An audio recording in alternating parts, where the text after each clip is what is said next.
Consecutive interpreting YouTube video. In this video, there are 3 participants. The first is a detective, the second is the witness, and the third is the interpreter. The YouTube video begins with the detective asserting himself first in the conversation and takes control of the conversation to begin with. But it is then quickly relinquished to the interpreter as the interpreter finishes interpreting the detective's comments. She then explains first to the deaf person that how the interpreting process will work, and then she stops and explains to the detective how the interpreting process will work, how she'll pause and hold, and she'll work according to memory.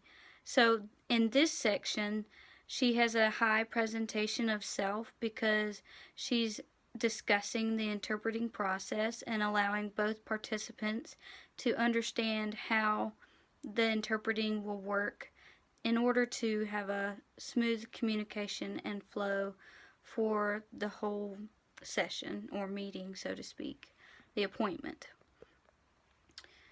She does a very good job of being animator. As she is interpreting, she role plays the deaf participant very well, McConnell, because he talks about leaving the hospital, and he's like, around 5:30, and she culturally says, well, we finished up a few things at the hospital, and then we drove straight to the hospital. So even though he didn't specifically clarify what things they finished up, she culturally mediated and used his pausing and intonation, so to speak, in order to convey the message to the detective, and vice versa, because when she was doing the detective's part, interpreting for him, she did a wonderful job of saying, well, we're going to start with these questions, and before we begin, I actually want this from you, and allowing the interpretation to move forward. She has a high presentation of self as a regulator at that point because she's like, okay, continue.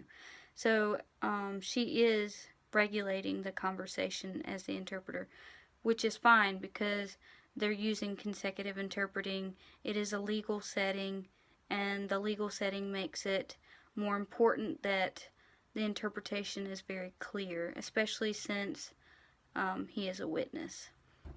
She also is, we talked a little bit about her being an animator, but she is also the author because she role plays.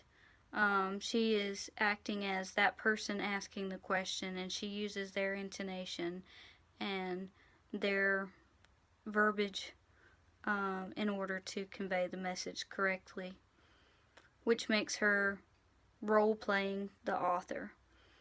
I believe she does very well as being doing the principal as well.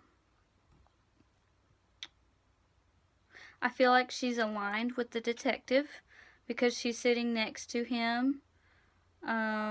Visually, she's aligned with him, but she also is taking in the ASL participant, the deaf participant.